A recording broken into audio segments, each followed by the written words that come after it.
आज मैं खुश हूँ कि रोहन मुझसे मिला और उसके ज़रिए आज मेरा इंटरव्यू हो रहा है। उन लेबरों के साथ भी मैंने रहा कि अब बर्तन भी मांजना पड़े तो मैं मांजूँगा। मिट्टी को छुआ और छू के प्रणाम किया कि मैं आपके धरती पे आया हूँ, खाली हाथ मुझे मत भेजिएगा। जो टी सीरीज़ में रिलीज़ हुआ है। सो हेलो फ्रेंड्स, स्वागत है मेरे YouTube channel silent struggle R K में।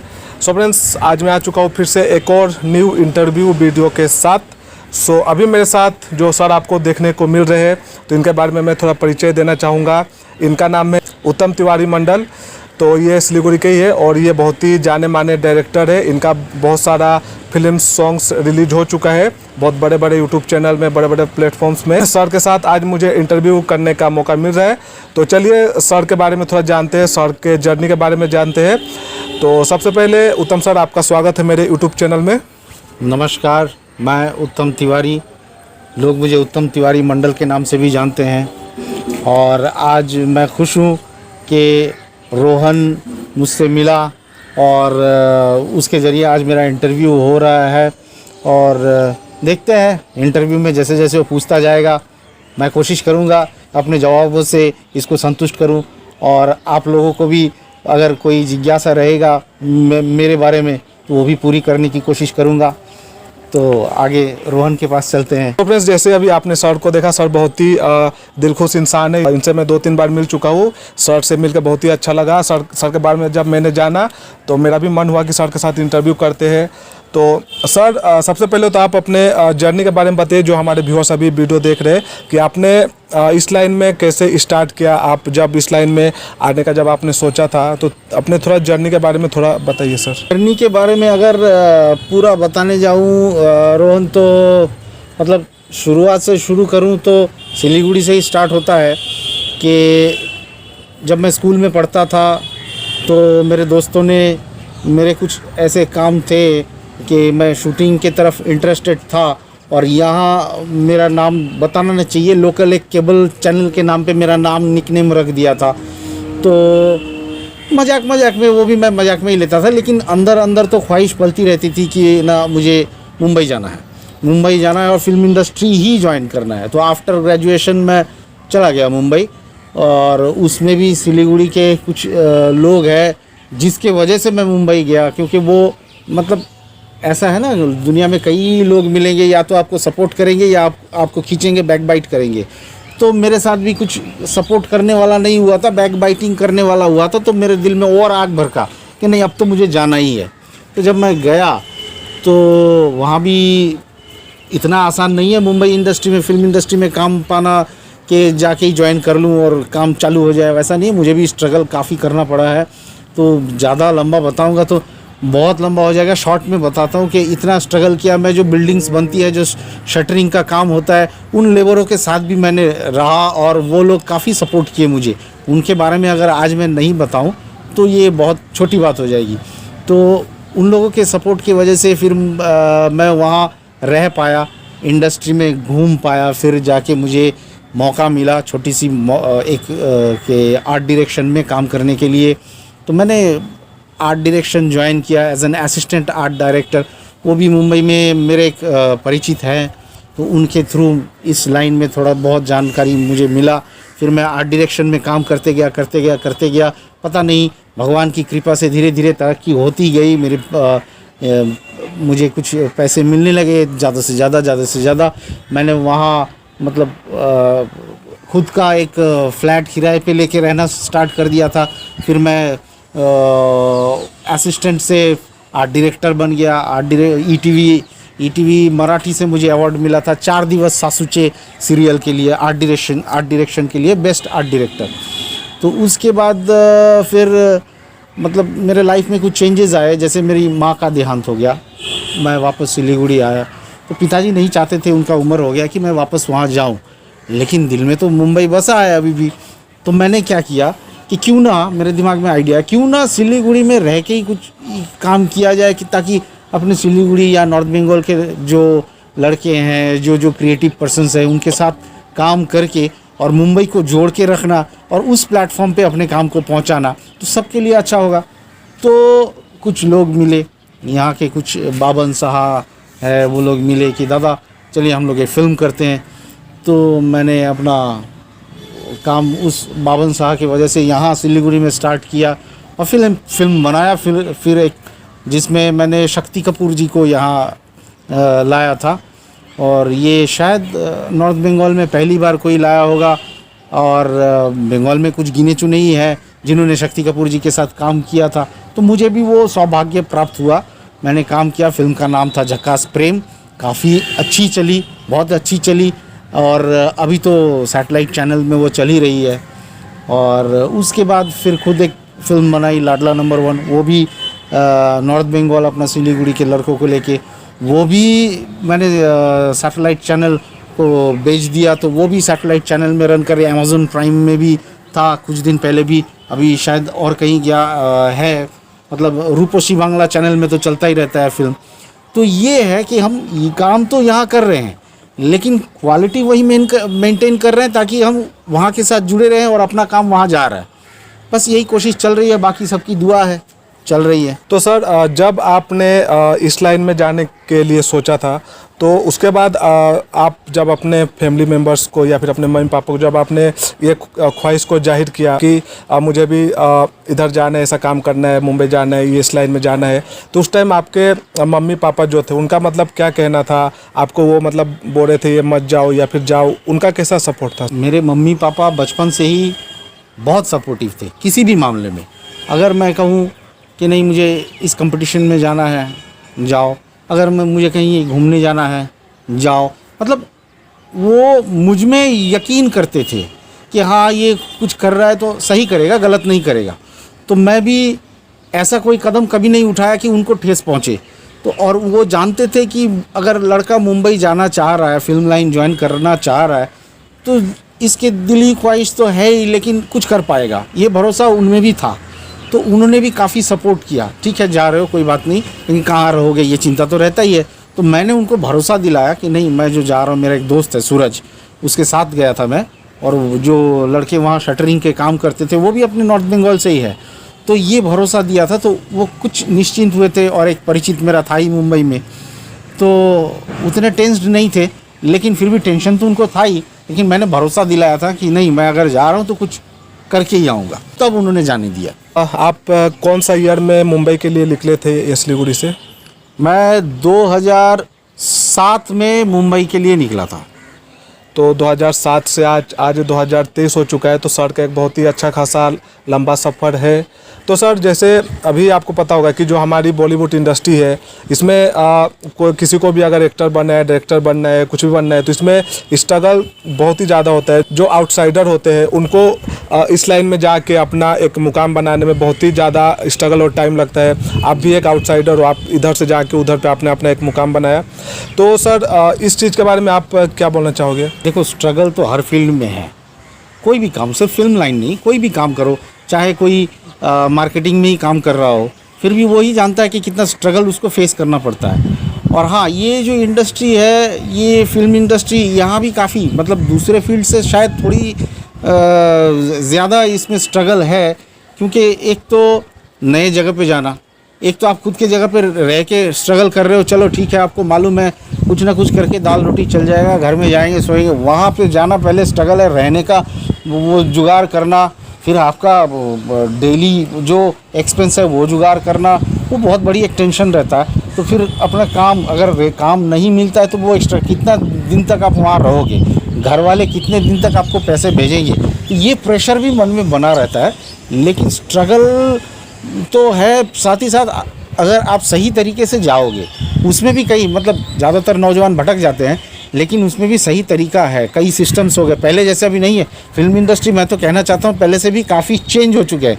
जैसे पहले स्ट्रगल करना पड़ता था, फ़ोटो ले लेके सब जगह जाना पड़ता था, अभी वैसा नहीं है। अभी एजेंसीज़ है, कास्टिंग एजेंसीज़ है, सिर्फ उन्हीं के पास जाओ, आप अपना ऑडिशन दो, वो सिलेक्ट करेंगे, वो आपको काम देंगे, ठीक है। तो ये तो है, प्लस डायरेक्ट अगर कोई पहचान हो गया तो कर पाता है। तो ये एक्टिंग के लिए हो गया। और अगर मान लो दूसरा फील्ड में जाना है, आर्ट डायरेक्शन में जाना है, डायरेक्शन में भी जाना है, तो इंस्टीट्यूट है, मैं तो कहूँगा इंस्टीट्यूट से अगर पढ़ाई करके जाए तो हेल्प होता है, ठीक है। अगर डायरेक्ट वहाँ जाना चाहे तो डायरेक्शन मतलब में जुड़ना या कोई भी जुड़ना थोड़ा सा कठिन तो है, लेकिन हो जाता है। बंदे को हिम्मत नहीं हारना चाहिए, बस हो जाता है, लगन सच्ची होनी चाहिए तो काम बन जाता है। बाकी उसकी टैलेंट है, वो कितना ऊपर जाएगा। जब आप 2007 में यहाँ से निकले थे मुंबई जाने के लिए, जी। तो जब आप फर्स्ट टाइम मुंबई पहुँचे और हमारे यहाँ सिलीगुड़ी में बात अलग है और मुंबई का बात बहुत अलग है, क्योंकि मुंबई एक बहुत बड़ा सिटी है। वहाँ पे हर चीज़ खरीदना पड़ता है, हर चीज़ के लिए पैसा देना पड़ता है। तो यहाँ से आप जब गए मुंबई में, जब आप फर्स्ट डे आप मुंबई में उतरे, तो उसके बाद से सर आपके माइंड में मतलब कैसे क्या चीज़ चल रहा था कि अब तो मैं मुंबई आ चुका हूँ, तो अब मैं फर्स्ट पहला कदम क्या रखूँ जो मुझे अपना जो ड्रीम है उसको मैं सक्सेस कर पाऊँ। तो आपने स्टार्टिंग के दिनों में आपने कैसे क्या किया इस लाइन में आगे बढ़ने के लिए? जब मैं सिलीगुड़ी से चला और मुंबई के लिए रवाना हुआ, ट्रेन में चल रहा था, मेरा दोस्त था सूरज, तो वो तो तय करके ही गया था कि कुछ भी कंपनी हो, कंस्ट्रक्शन हो या कपड़े का मिल हो, कहीं भी हो काम कर लेगा। और मेरा टारगेट यह था कि मैं फ़िल्म लाइन ज्वाइन करूँगा। तो फिल्म लाइन ज्वाइन करना मुझे ये मालूम था कि डायरेक्ट नहीं हो पाएगा, तो मैंने ये सोच लिया था कि अगर मुझे बर्तन भी मांजना पड़े किसी होटल में, हाँ सही है, उसको मालूम है, सूरज को भी बताया था मैंने, अगर मुझे बर्तन भी मांजना पड़े, ये लेकिन घर में नहीं बताया था, तो मैं मांजूंगा बर्तन, किसी होटल में काम करूंगा, लेकिन बाकी टाइम मैं फिल्म लाइन में स्ट्रगल के लिए दूंगा। अगर वहाँ काम चल पड़ा तो ये नहीं करना पड़ेगा, ये सोच के निकला था। लेकिन कुछ भी करूँगा, लेकिन काम करके ही वापस आऊँगा, मतलब ये तय करके गया था कि हाँ बर्तन भी मांजना पड़े तो मांजूंगा। यही था मेरे दिल में, और कुछ नहीं। मुझे याद है पहला दिन मैं पहुंचा था, डायरेक्ट मुंबई नहीं गया था, पहले ठाणे उतरे थे हम लोग। तो जब ठाणे में उतरे तो मुझे लगा मैं मुंबई पहुंच गया, मुझे मालूम नहीं था ठाणे का और मुंबई का डिस्टेंस भी है, ठीक है। मुझे लगा था मैं मुंबई पहुंच गया। तो ठाणे उतर के वहीं पे मैं स्टेशन पे मिट्टी को छुआ और छू के प्रणाम किया कि मैं आपके धरती पे आया हूँ, खाली हाथ मुझे मत भेजिएगा। और ऊपर वाले की कृपा है, उस धरती का कृपा है, कुछ तो मैं सीख के आया हूँ, जबकि मैं आज कर पा रहा हूँ, और खाली हाथ तो मुझे नहीं भेजा। तो जैसे आप लोगों को बताना चाहूँगा कि इस लाइन में स्ट्रगल तो बहुत होता है, जैसा सर ने आपको कहा, और इधर से मुंबई में जाके टिकना और टिकने के साथ साथ इस अपना ड्रीम को साथ में लेके चलना, ये भी बहुत बड़ा बात होता है, जो कि हमारे उत्तम सर ने सक्सेसफुली करके दिखाया है। इसके लिए सर ने बहुत ही स्ट्रगल किया है, बिना स्ट्रगल का तो कुछ होता नहीं है। तो सर जैसे आप मुंबई पहुँचे, आपका स्ट्रगल का दौर स्टार्ट हुआ, तो सबसे पहला जो ब्रेक होता है कि आपको सबसे पहला काम मिला, कि आपको आपका जो ड्रीम था, उस ड्रीम का आपका जो काम मिला, तो वो फर्स्ट काम क्या था, कैसा था, उसके बारे में थोड़ा बताइए। एक्चुअली क्या है, मुंबई में मुझे मालूम नहीं था कि एसोसिएशंस भी होते हैं अलग अलग काम के, जैसे डायरेक्टर का एसोसिएशन है, प्रोडक्शन का एसोसिएशन है, आर्ट डायरेक्शन का एसोसिएशन है, तो मुझे मालूम नहीं था। तो वो जो परिचित मेरा मतलब रिलेशन में लगते हैं दूर के, तो उन्होंने कहा था कि आप एक काम करो, आप तो पेंटिंग जानते हो, मैंने डिस्टिंक्शन मार्क्स से मैंने वो पास किया है पेंटिंग में, तो मेरे पास सर्टिफिकेट थे। उन्होंने कहा आप आर्ट डायरेक्शन ज्वाइन कर लो। मैं बोला वो क्या होता है? बोला आर्ट डायरेक्शन होता है कि सेट को बनाना, जो फिल्म में दिखता है वो बनाना। अच्छी बात है, कर लूँगा। मेरे लिए ना तो था नहीं, मुझे करना है, फिल्म लाइन ज्वाइन करना है। तो मैंने उनके कहे अनुसार आर्ट डायरेक्टर से मुलाकात की, वो भी आसान नहीं था, 2-3 बार फ़ोन करने के बाद मुलाकात हुआ। तो उन्होंने कहा कि जब तुम कार्ड बना लोगे तब मुझे फ़ोन करना, तुम्हें काम देंगे। तो मैंने असिस्टेंट आर्ट डायरेक्टर का काम के लिए असिस्टेंट आर्ट डायरेक्टर का कार्ड बनाया मैंने, जबकि मुझे काम कुछ नहीं आता था। तो उनके कहे अनुसार मैंने असिस्टेंट का तो बना लिया। जब मैं उनको फ़ोन किया तो उन्होंने कहा कि आप काशी मीरा में संवाद स्टूडियो आ जाओ। तो मैं बहुत बड़ा खुश हो गया, अरे यार आज फाइनल डे है कि मैं काम पे जा रहा हूँ, ठीक है, फिल्म में काम में जा रहा हूँ, और बहुत खुशी हो क्या। तो ठीक है, तो काशी मीरा में पहुँच गया, संवाद स्टूडियो पहुँच गया। मैं बन ठन के गया था, मतलब इमेज रहता है ना फिल्म वाले, बन ठन के गया था, पूरा सूटेड वूटेड होके गया था। सूट तो नहीं पहना था, लेकिन अच्छा से एकदम बन तैयार होके गया था। जाके फिर उनका जो पहले से असिस्टेंट थे वो मिले, तो मुझे सर ने बताया था, मेरे मतलब पहले गुरु अजीत पटनायक, ठीक है, उन्होंने बताया था कि काम तो मैं तुम्हें नहीं सिखाऊंगा, मेरे असिस्टेंट से सीखना पड़ेगा। मैंने बोला सर जैसे भी हो मैं कर लूँगा। तो उनके थ्रू काम में गया। तो पहला दिन मेरा फर्स्ट डे सीरियल था गृहदाह, जो DD1 में चलता था, गृहदाह, उस सीरियल में मैं पहुंचा सेट पे। तो सेट एक तरफ शूट चल रहा था, एक तरफ सेट बन रहा था। तो मुझे काम के बारे में कुछ मालूम ही नहीं था। मुझे बोल दिया गया, प्रमोद भाई अभी भी हैं, तो प्रमोद भाई बोले कि उत्तम दा आप वहाँ चले जाओ, उनके साथ काम करो, वो आपको बता देंगे। मैं गया, मुझे पहला काम दिया गया कि यहाँ जो फर्नीचर रखे हुए हैं, बंगाली सीरियल मतलब बंगाली थीम पे बना हुआ, बड़े बड़े फर्नीचर लकड़ी के, तो बोला कि आप ये सब लेके गोडाउन में रख के आओ, साथ में इसको भी लेके जाओ। ठीक है।